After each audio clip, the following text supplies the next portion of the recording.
Père, nous voici ce matin.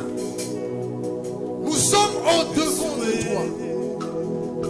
Tu es un Dieu qui appelle à l'existence les choses qui n'existent pas. Nous voici devant toi ce matin. Nous ne sommes rien devant toi, mais par ta grâce, que ta main puissante, que ta main nous soit favorable, que ta main touche ton peuple ce matin. Au nom tout puissant de Jésus, je me tiens debout. Je recommande ton peuple. Que touche celui qui est venu avec une requête. Touche son cœur ce matin.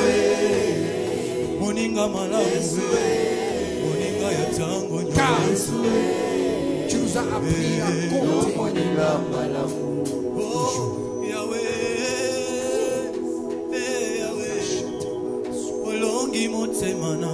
Touche ton peuple, papa. Touche ton peuple, oh Yahweh. In the mighty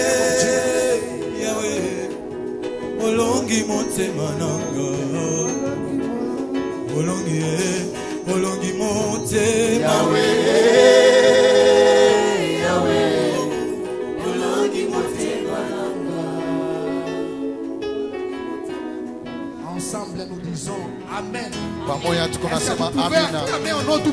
Unaweza kuchapa mikono mjina la Yesu. Unaweza kuchapa mikono mjina la Yesu. Tunakuwa na Mungu mzima. Tunakuwa na Mungu la Mungu la Praise God is more. Hallelujah. Merci mes bien-aimés. J'aime beaucoup l'adoration. Napenda sana maabudu. Quand dans l'adoration, c'est là où on s'approche du trône de Dieu. Quand Dieu nous inspire, on s'accroche devant lui. Dans l'adoration, quand on adore, on rappelle Dieu qui il est. Pas lui demander ce qu'il peut nous donner, mais on lui rappelle qui il est. C'est pourquoi j'aime l'adoration. Bien aimé dans le Seigneur, ce matin, je suis devant de vous. Pas seulement en tant qu'un homme, je suis devant de vous en tant que messager de Dieu. C'est Dieu qui est devant nous. C'est Dieu qui nous parle. Que je disparaisse, que Dieu apparaisse. Dans le message de ce matin, est-ce qu'on peut acclamer une fois de plus? Est-ce qu'on peut acclamer une fois de plus? Nous servons un Dieu vivant. Nous servons un Dieu vivant. Alléluia. Avant de commencer, j'aimerais dire merci à Seigneur. Je dis merci à Dieu pour ce grand jour qu'il nous a donné. Si nous sommes retrouvés ce matin, c'est par sa grâce, c'est par sa puissance, c'est par sa miséricorde. Car que Dieu est capable de faire des choses qui n'existent pas et les rend inexistantes. Parce que Dieu, il est vivant. Et j'aimerais saluer tout le monde au nom tout puissant de Jésus. Je salue l'équipe des anciens. Je remercie aussi l'équipe pastorale qui est en absence. C'est par sa grâce, par la vision de son bishop que nous sommes ici ce matin. Nous savons que nous sommes dans le thème. Le thème de l'année qui est enseigne-nous à bien compter nos jours afin que nous appliquons notre cœur à la sagesse. Enseigne-nous à compter nos jours Alléluia. Amen. Quand j'ai vu ce message, je je vois une révélation. Il y a deux choses dedans. Il y a deux mots. Donc enseigne-moi à compter nos jours. Il y a la notion de temps. La notion de temps. Et la notion de sagesse. Bien-aimés dans le Seigneur, nous vivons dans une période où tu es là pendant une période donnée. Donc le temps est une ressource qu'il faut bien chérir dans votre vie. Au nom tout-puissant de Jésus. Alléluia. Le temps est une ressource que beaucoup de chrétiens négligent. C'est pour cela, ce matin, je vais intituler mon message le mystère du temps et de saison.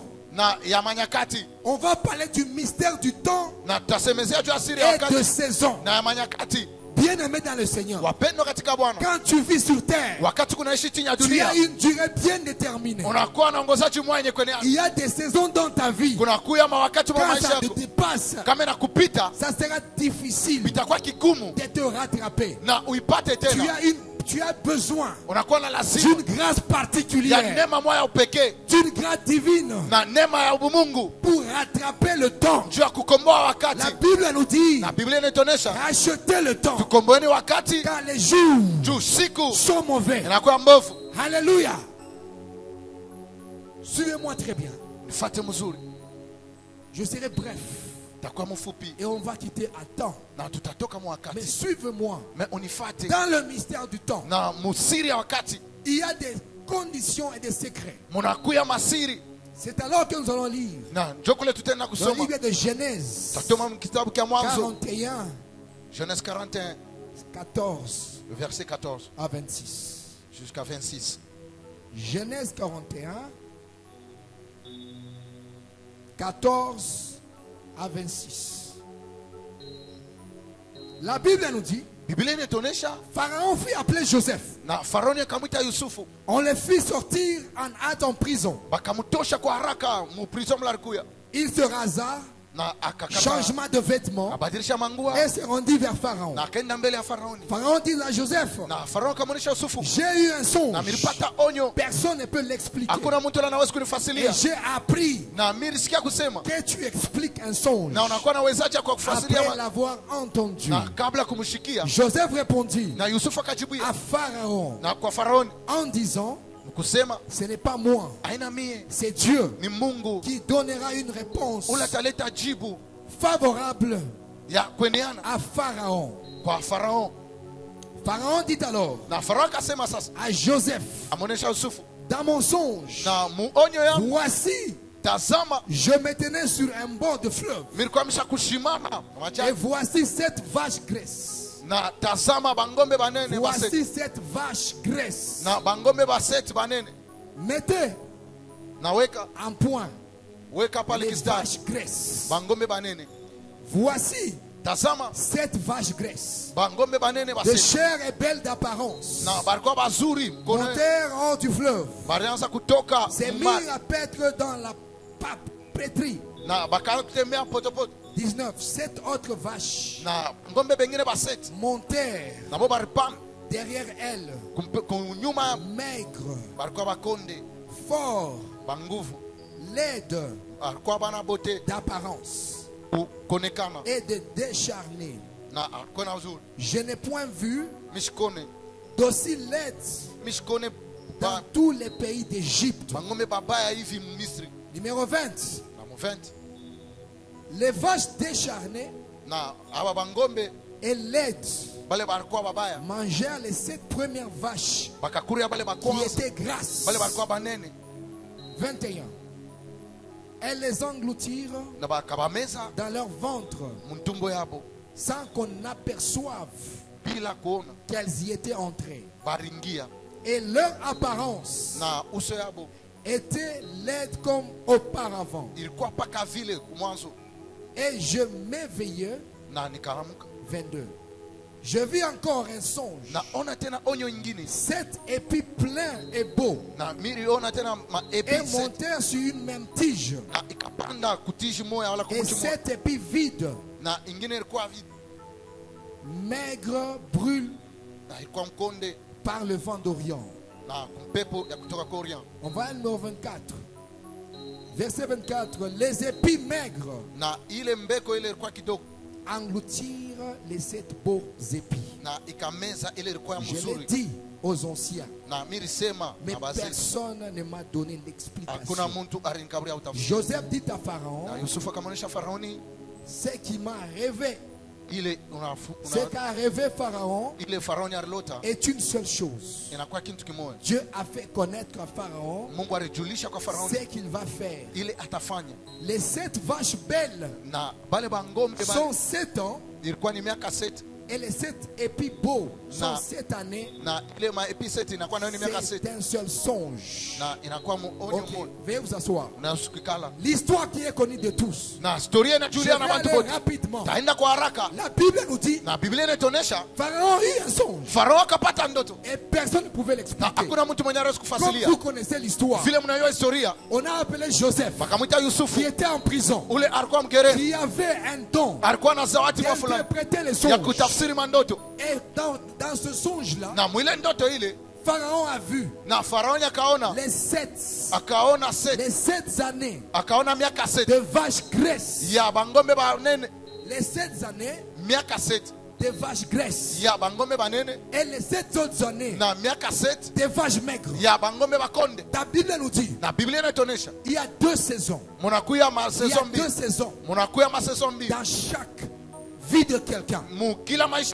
Toutes ces 2 saisons arrivent à tout un chacun de nous. La première des saisons des vaches graisses, ce sont les saisons où il y a l'opportunité. À un moment dans votre vie, vous vivez cette saison-là où il y a l'opportunité. Quand vous vivez une saison d'opportunité, en tant qu'un enfant de Dieu, Dieu vous place dans un endroit.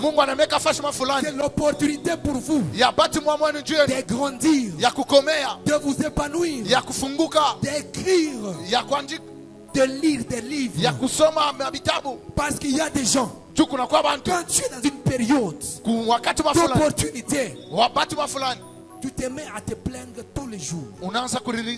Tu te plains tous les jours. Mais tu fais passer le temps. La vie d'un chrétien, la vie d'un enfant de Dieu, dans les 2 saisons qui se suivent, chaque homme qui vit sur terre vit ces 2 saisons-là. La saison où les opportunités s'ouvrent, la saison où le gouvernement est favorable, c'est le moment d'opportunité où tu dois t'épanouir. Le moment d'opportunité où tu dois t'ouvrir. Ne dors pas bien aimé. Ne dors pas bien aimé. J'aimerais vous donner les 2 saisons.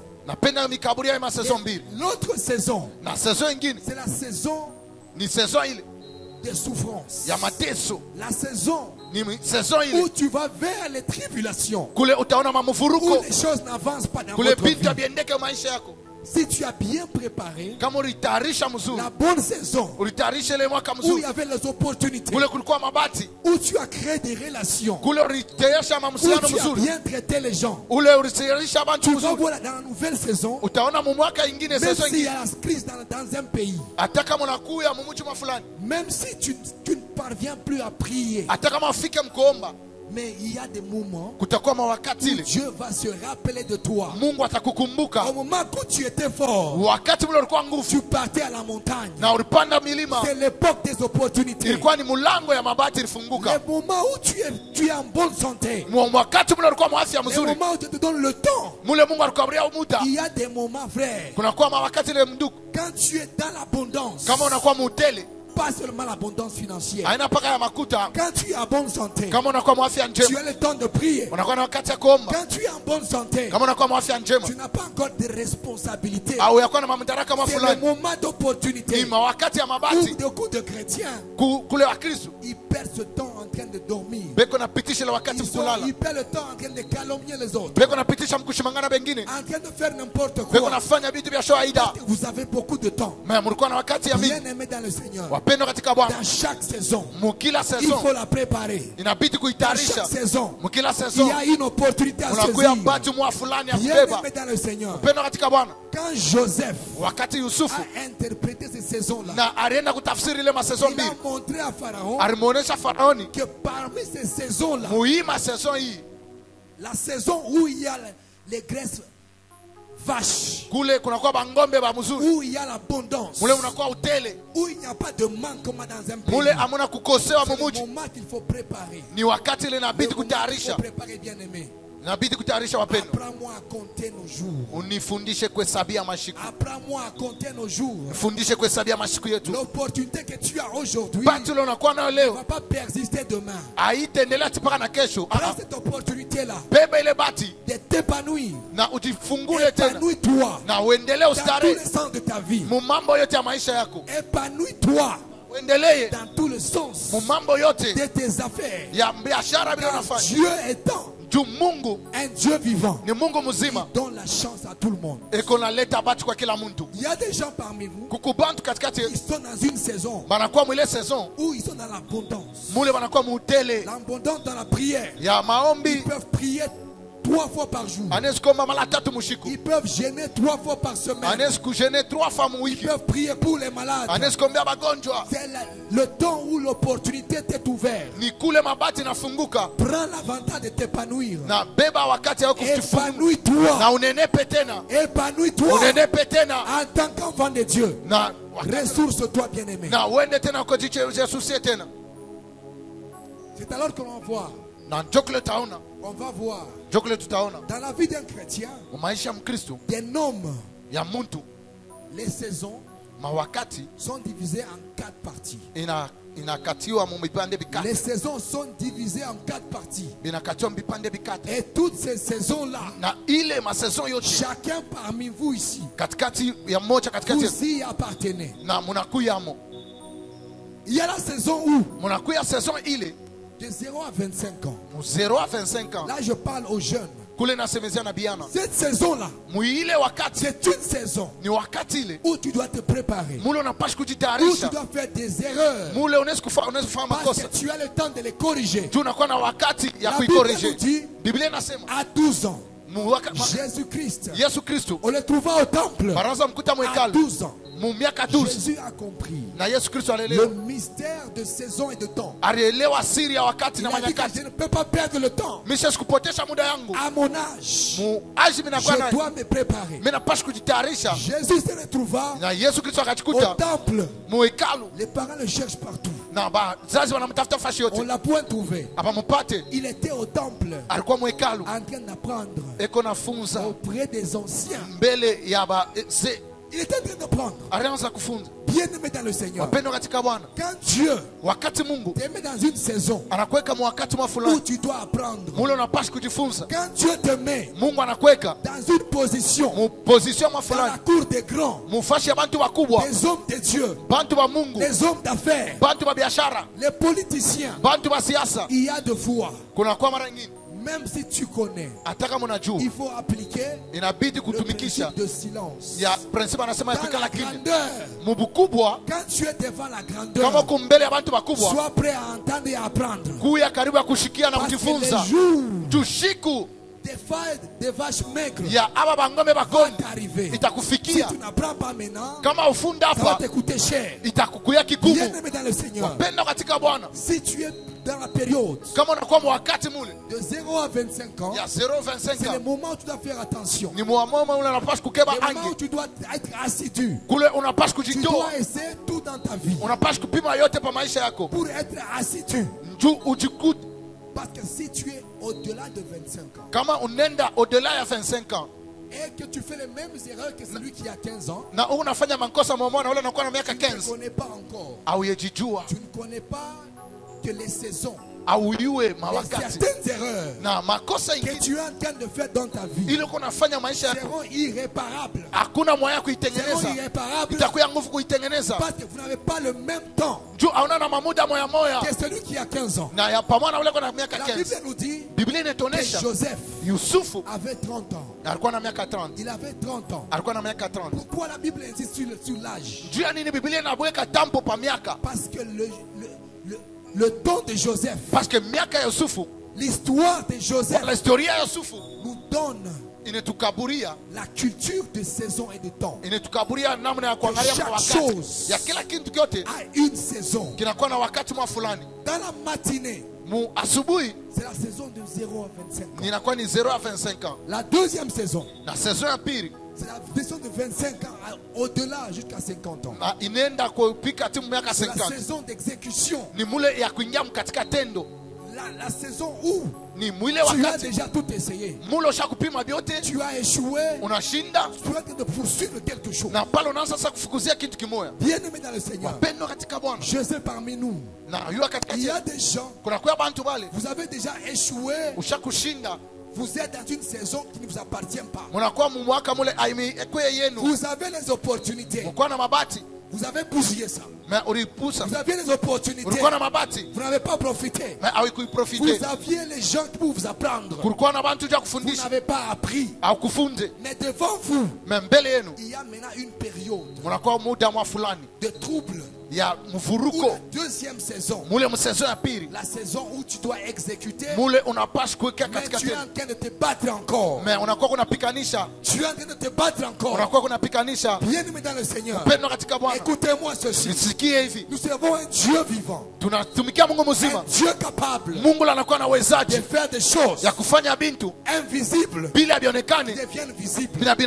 C'est pour cela, bien aimé, suivez-moi très bien. Quelle que soit ta saison, Dieu a un message pour toi. Quelle que soit ta saison, Dieu a un message pour toi. Vous allez voir, après 12 ans, après 12 ans, Jésus-Christ, il était calme. On n'a rien entendu parler de Jésus. Il a passé 18 ans dans le calme.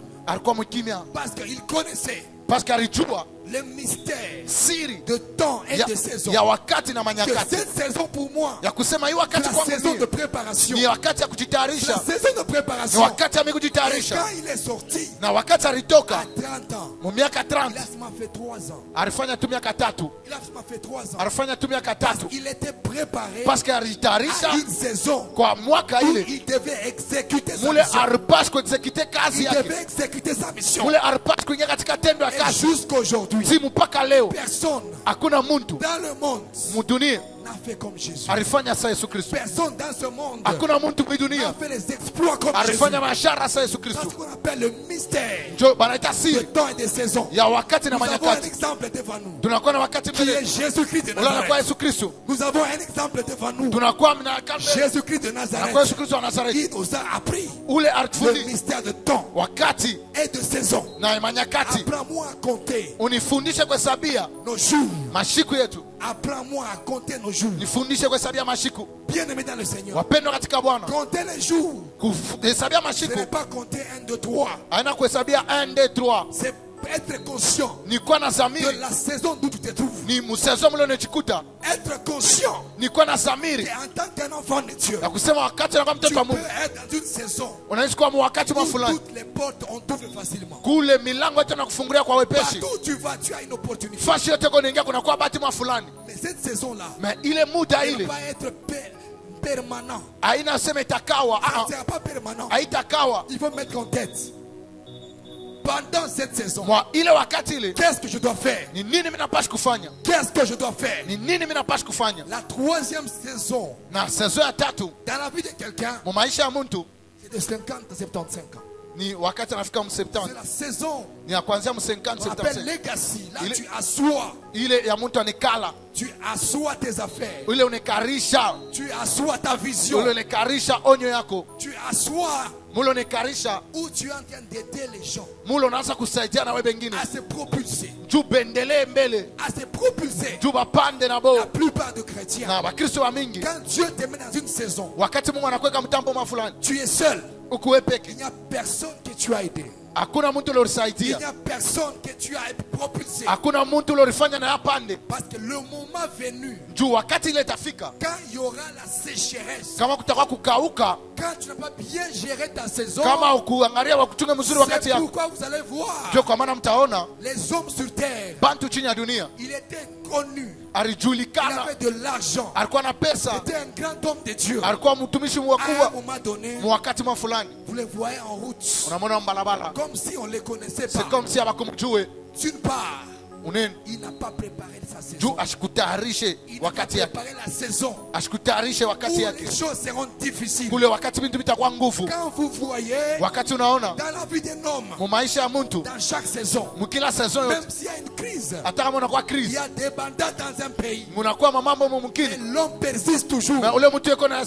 Vous le regardez comme ça, on dirait qu'il pleut chez lui tous les jours. Il faut apprendre une chose. L'homme a compris le mystère de temps et de saison. Il a préparé la saison. Bien aimé dans le Seigneur, prépare ta saison. Prépare bien ta saison. Prépare bien ta saison. La 4e saison, c'est là où tu te reposes. C'est une saison de repos. C'est une saison de repos. Bien aimé dans le Seigneur, je sais parmi nous, beaucoup de gens ont fait des erreurs. Tu peux avoir 40 ans. Imaginez-vous, celui qui a 45 ans, il va à l'école primaire pour étudier. Même s'il a la volonté, dans la classe, il va comme dans sa classe, au lieu d'étudier, même s'il réussit, il va commencer à penser à ses enfants. Comment il va payer les études de ses enfants. Les petits enfants là de 5 ans, de 6 ans, vont commencer à sauter parce que c'est leur saison. J'ai réussi. Mais lui, il ne va pas sauter. Parce que sa saison, c'est exécuter les choses. C'est pourquoi il va commencer à penser à ça. Bien aimé dans le Seigneur, ne méprise pas. Ne gaspille pas ta saison. Ne gaspille pas ta saison. Bien aimé dans le Seigneur, pourquoi on parle de la restauration? Pourquoi on parle de la restauration? Parce que Dieu, par sa grâce et sa miséricorde, il a dit, je remplacerai toutes ces années que tu as perdues. Je remplacerai toutes ces saisons que tu as bougées. Tu peux avoir 30 ans. Tu peux avoir 40 ans. Tu ne vis pas dans ta saison. Mais bien aimé dans le Seigneur, laisse-moi déclarer sur ta vie. Nous vivons un Dieu vivant. Nous servons un Dieu vivant. Dieu va racheter toutes ces années-là par sa grâce. Reçois la sagesse. Reçois la sagesse. Que toutes ces saisons perdues soient rendues au nom de Jésus. Que toutes ces saisons rachetées par le diable te soient retournées au nom de Jésus. Nous servons un Dieu vivant. Nous servons un Dieu vivant. C'est pourquoi Dieu est venu. Il a envoyé son Fils afin que quiconque croit en lui ne périsse point, qu'il ait la vie éternelle. Parce que Dieu a compris. L'homme a déjà bousillé sa saison. L'homme a déjà bousillé sa saison. Il a besoin d'une grâce particulière. Reçois la grâce divine. Reçois la grâce divine. Reçois la grâce divine. Je déclare ce matin, si tu as perdu ta saison, au nom tout puissant de Jésus, au nom tout puissant de Jésus, je déclare devant la chair que la lumière te soit rendue. Que Dieu puisse t'ouvrir les yeux. Au nom de Jésus, ta saison va rentrer. Ta saison est là. Na saison yako iko hapa. La saison est là. Na saison yako iko Dieu hapa. va racheter le temps. Mungu atakomboa muda. Car les jours sont mauvais. Juma siku inakuwa mbovu. Quand tu dis chaque chose à son temps, Kama unasema kila kitu kinakuwa na wakati yake. il faut comprendre Inabidi uelewe que chaque chose kila kitu a kyote une saison. kinakuwa na saison yayo. Si tu as 30 ans, Kama unakuwa na miaka 30 et celui qui a 60 ans, na ule anakuwa na miaka 60. si tu as 30 ans et que tu dors, Kama uko na 30 miaka unalala, ensemble avec celui qui a 60 ans, ule anakuwa na miaka 60. c'est toi qui bousilles ta saison. Ni wewe Parce unabuzia que saison. devant le monde, Mbele ya dunia, devant le monde, mbele ya dunia on a besoin que tu puisses exécuter, te développer. anakuwa na lazima ya Ce n'est pas kutenda. le moment de te reposer. Haina wakati ya kupumzika. Bien-aimé dans le Seigneur, Pendo katika il y Bwana. a des saisons. Unakuwa Ce mawakati. n'est pas le moment de se reposer. Haina wakati ya kupumzika. Alléluia. C'est un moment Ni wakati où ile tu dois plus t'épanouir. mule unapaswa kujifungula Tu tena. dois t'épanouir. Mule unapaswa kujifungula tena. La Bible nous dit, Biblia il y inatuonesha avait un serviteur kulikuwa mtumishi dans mmoja la Bible mbibilia qui est mort, alikufa, serviteur d'Élysée. alikuwa serviteur wa Sa Elise femme qui était veuve na mke yule alikuwa mchana, a reçu l'instruction anapokea makanuni fulani, qu'elle va recevoir de l'huile. atapokea mafuta. Mais vous devez savoir, Na mnapaswa kujua une parole prophétique na misemo ya sur la unabii vie de quelqu'un kwa maisha ya mtu a besoin de quelque chose. inakuwa nayo na lazima ya kitu fulani. Bien-aimé dans le Seigneur, Wapendwa katika Bwana, quand tu es dans ton temps, kama unakuwa mwakati quand yako, tu es dans le temps de grâce, kama unakuwa mwakati le ya temps bindu d'opportunité, ya wakati ya mabati, qu'est-ce qu'il faut faire ni nini unapaswa en kufanya tant qu'un enfant de Dieu? wakati unakuwa mtoto wa Mungu? Quand Dieu te met Wakati Mungu dans anakuweka une position de force mposition ya nguvu, où les choses arrivent facilement, kule bindu vinafika kwa qu'est-ce qu'il faut faire? ni nini inabidi kufanya? La première des choses, Na kitu cha kwanza il faut s'épanouir. inabidi kujifungula, Il faut s'épanouir. inabidi kujifungula juu ya Prends kuendelea. l'opportunité Bebe ile bati en tant qu'un enfant de Dieu wakati unakuwa mtoto wa Mungu pour t'épanouir. juu uitumikishe. La Bible nous dit, Biblia le inatuonesha conseil de Joseph, na shauri ya Yusufu, le conseil de Joseph à shauri ya Pharaon, Yusufu kwa Faraoni, il a dit qu'est-ce qu'on doit faire alisema ni nini pour tutafanya éviter la famine qui va arriver. juu tuevite hii njaa iko nakuya. La première des choses, Na kitu cha kwanza, Pharaon a entendu na Faraoni alishikia dans la bouche de Joseph mkino ya Yusufu, qu'on doit investir.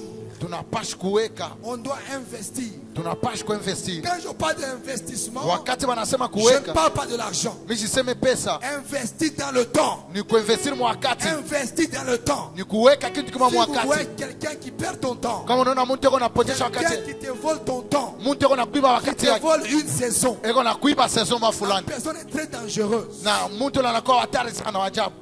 Que la personne qui te vole de l'argent. Mtu anapita na ule eko nakuiba pesa, L'argent peut être remplaçable, makuta hawezi mais kuibadilisha, le temps est irremplaçable. wakati Le habairudishake, temps est irremplaçable. wakati habairudishake, Dans le moment wakati mu d'opportunité, ya mabati, investis-toi. na ujitoe sana Investis-toi dans la prière. na ucheke sana kama ni mumaombi, Investis dans l'apprentissage. na ujifunze sana Quand tena. Dieu te met à côté des grands, Wakati Mungu anakuweka kubantu benye au lieu kunyanyuliwa, de les corriger, non, c'est pas tel verset. tel ulia verset. kwanza kubakorije matambo aina hiki kistari, hapana. Mais les résultats, Me matokeo, si tu es devant quelqu'un kama unakuwa mbele ya mtu qui a mis l'église, ule, anakuwa na makanisa mingi, qui a mis une grande église, anakuwa na kanisa munene, qui a réussi, ule aliweza, qui a fait asseoir les choses. ule alikarisha bintu. Si tu es devant telle Kama personne, unakuwa mbele ya ule mtu wa vile, sois silencieux. kuya tu mtu wa kimya, Apprends. ujifunze C'est ça, s'épanouir.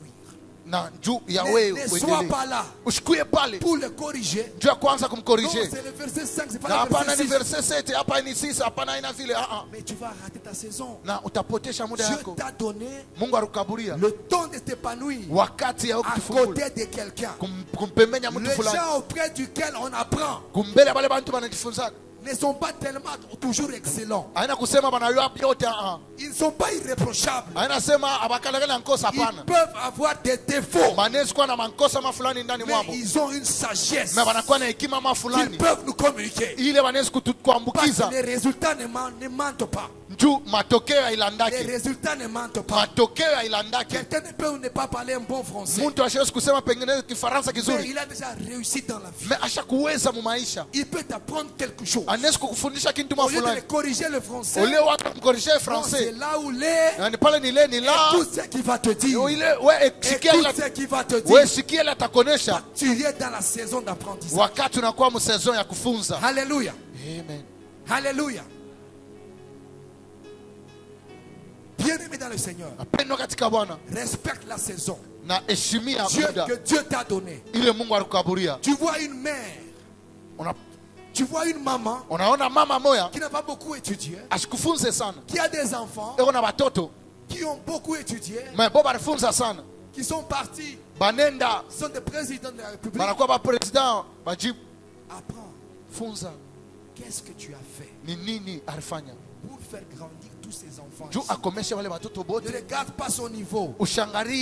Mais elle a une stratégie. Même dans le Swahili qu'elle va te dire, il y a une stratégie que tu dois apprendre. Bien-aimé dans le Seigneur, reste dans ta saison.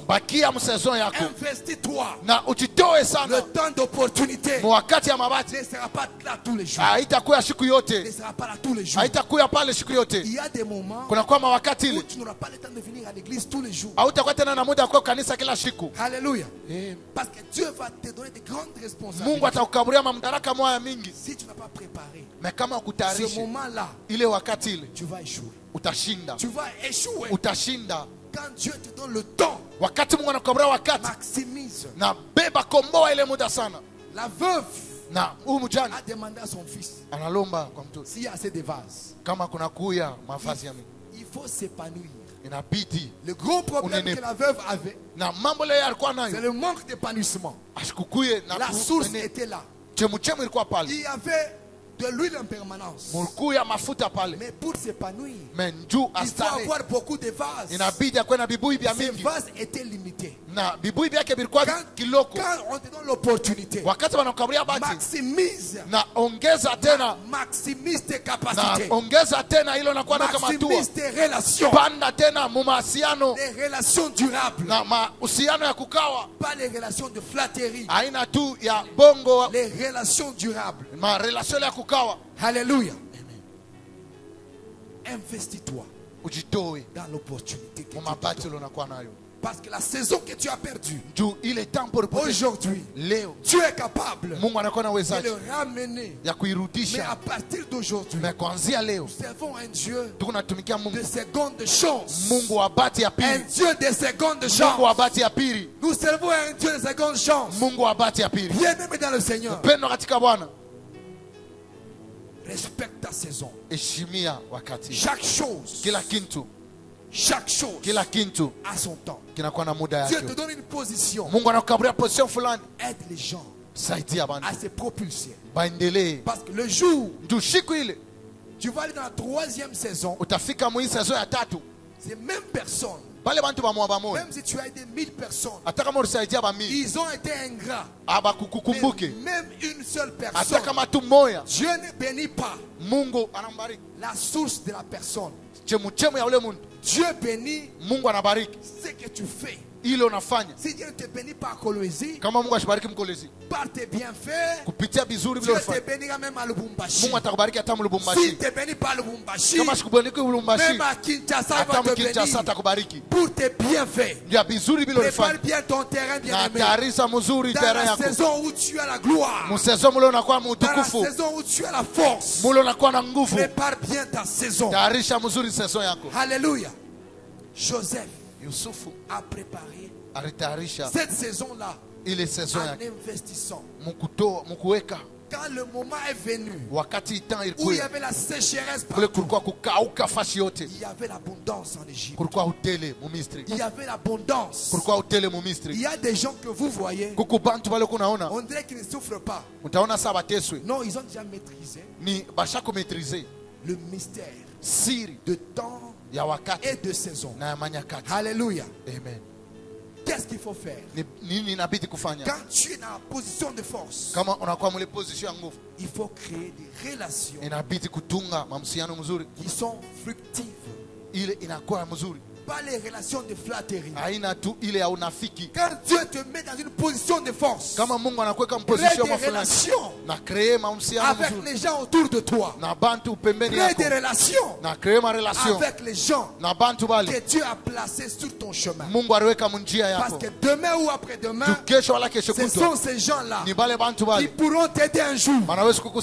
Alléluia. Est-ce qu'on peut tenir debout?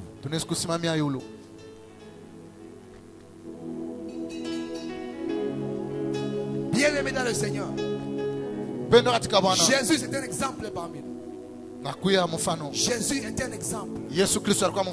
Vous savez, un jour, même tous ces gens qui l'avaient aidé, les gens qui avaient faim, il les a nourris.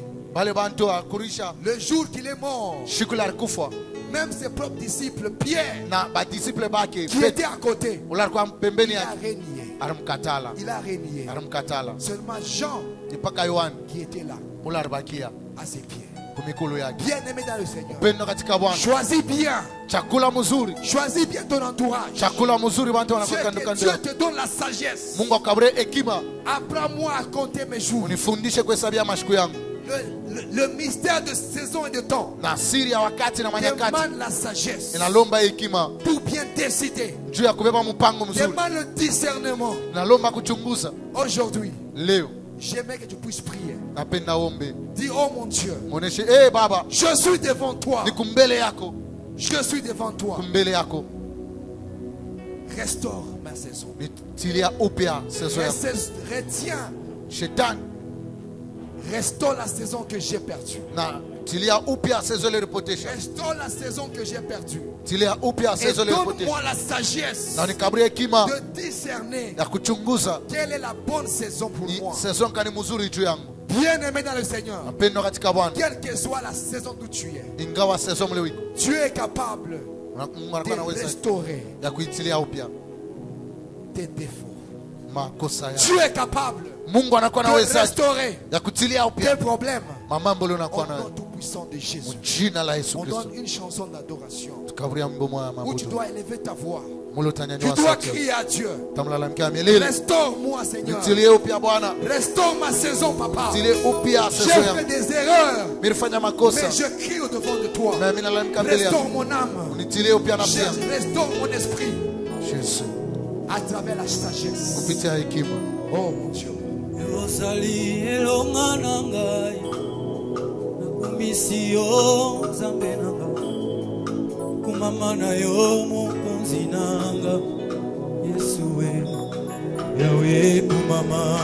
Élève ta voix, commence à prier. Élève ta voix, commence à prier. Dieu est fidèle. Dieu est fidèle. Yozali elonga nangai nakumisi yozambe nanga kumama na yobokozi nanga Yesu Yahweh kumama